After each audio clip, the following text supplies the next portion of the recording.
Wakey wakey, it's time for another Victorian day. Meet Daphne, a typical Londoner of the 19th century. She and her husband John are ordinary Victorian people. Despite common 21st century rumors, they didn't marry young. Actually, back then, few people married earlier than at the age of 22. Getting up would be way easier if it hadn't been that cold in their house. Daphne and John aren't that well off, so they couldn't afford the Victorian-style central heating, which is a coal fireplace plus iron gates. Still, even wealthier classes who have it don't really fancy lighting that one, since heating is quite pricey. So the only thing to keep Daphne and her Victorians from Victorian permafrost is an old rug. Yeah, you don't want to step on the floor barefoot. To top all that off, due to the complete absence of in-room ventilation, the air in any Victorian house is often quite stuffy. So, the doctors advise opening windows overnight to let all the nasty smells out. Daphne usually wakes up alone as her husband is a factory worker and needs to be punctual. For that purpose, he uses the services of knocker-uppers. These guys wander the streets early in the morning and casually tap on the window panes. That's a pretty economical alternative to watches and clocks. For a fresh start in a stand-up makeshift shower each morning, all Daphne needs is a bowl, a slop pail, and a piece of cloth and some soap. The main ingredient is a jug of hot water to make the whole morning routine less stressful. Also, Victorian soap just won't lather in cold water. A nice hack. It's easier and warmer to wash your body part by part. As for a beauty routine, sure thing there were no nail salons. But even if there had been some, they couldn't have been very popular among working-class women. Rose-pink nails and soft skin were a badge of idleness, which wasn't fancy at all. On the contrary, Victorian noble ladies did have certain rules for their nails. No specks or ridges. The nails should be oval and no nail color was allowed. While ladies used lemon to keep freckles away from their hands, working-class women like Daphne opted for lard to soften up their skin. Daphne and many other Victorian women work from home. Nope, she doesn't have a dozen of Zoom calls each day, but she's pretty good at sewing, so she can work in pajamas just like many people do today. Unlike his wife, John works a 16-hour shift at a factory, and that's completely fine for the Victorian era. But if he were a lawyer, he'd work less, from 8 a.m. to 7 p.m. The upper-class gents usually did their business from 10 a.m. to 4 p.m.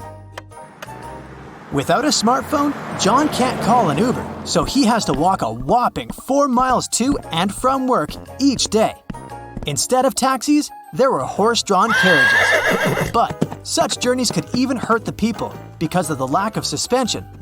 And the seats were small and uncomfortable. There were also horse-drive omnibuses.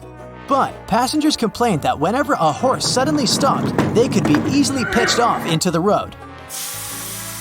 Hey, do you skip breakfast or hastily grab something before you go, just like John does? If so, it's something you have in common with Victorian workers. Their breakfast often depended on the reachability of their place of work. If it was an easy walking distance, they could share a hearty hot brekkie with their family. If not, the morning meal was quite fast and not that exquisite. Now let's make a short quiz for y'all on a typical working-class Victorian breakfast. A. An avocado toast with a smoothie. B. A croissant with a cappuccino. C. Bread and barley-based drink with foam. Yep, that was bread, or sometimes porridge, depending on the area in England, and that barley drink better known as beer, which was believed to be packed with vitamins essential for another hard day. Bonus, it didn't require cooking, sort of Victorian fast food. However, many people did prefer tea, plus coffee and cocoa started to gain popularity too. On the way to work, John got splashed by a carriage. I'll just go and change then.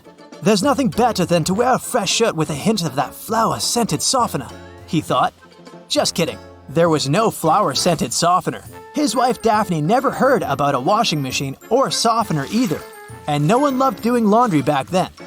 The main reason why people disliked it so much was because this basic procedure could take up to 3 days.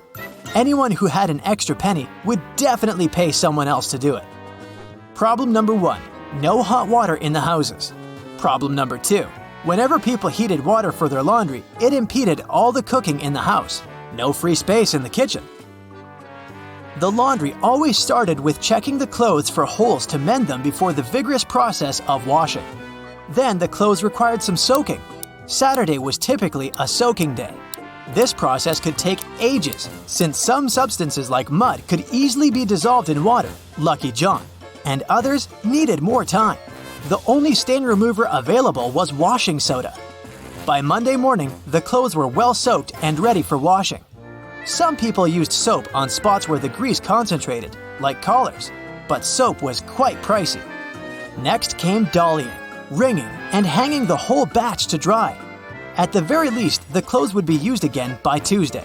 This procedure applies to cotton. Things were somewhat harder with wool. And imagine having delicate clothes back then. Let's say corsets. Tight corsets, by the way, weren't that popular in the Victorian era. Yeah, some people in that era claimed a tiny waist was achievable only with a regular application of tight corsets, but women wore them not as a fashion statement.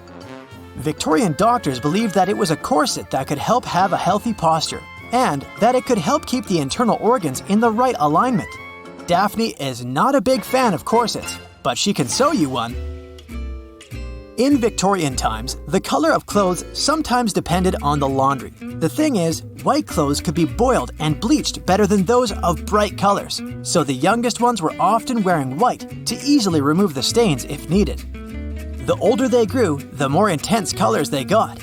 Fun fact, as a paler version of red that was considered to be a strong and masculine shade was intended for boys.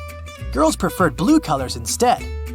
Around the 1940s, the situation changed and pink began to be associated with girls. Daphne often makes those pink and blue clothes too, and earns about 10 shillings a week, just like other seamstresses. With this money, Daphne could easily pay the weekly rent of 6 shillings. The rest she could spend on food or whatever she needed.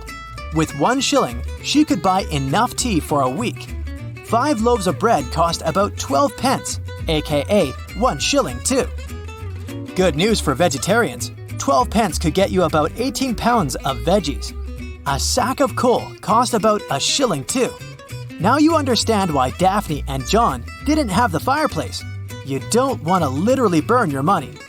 Also, for a shilling, John could buy a new outfit in case his old clothes didn't make it through a vigorous washing after a carriage splash.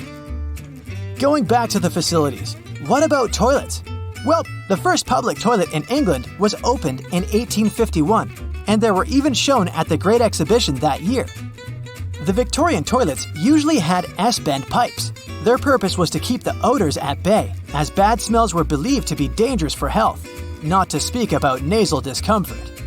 But these were again a luxury. Ordinary flats and rural houses had something less comfy. Sorry, Daphne didn't reveal what kind of toilet she had. In the evening, there was of course no TV, or even light. As soon as the sky turned dark, it made no sense to stay awake. It actually cost a pretty penny. Candles and oil for lamps weren't cheap. Daphne finished another dress in the afternoon, so there was no point in burning a candle. Good night.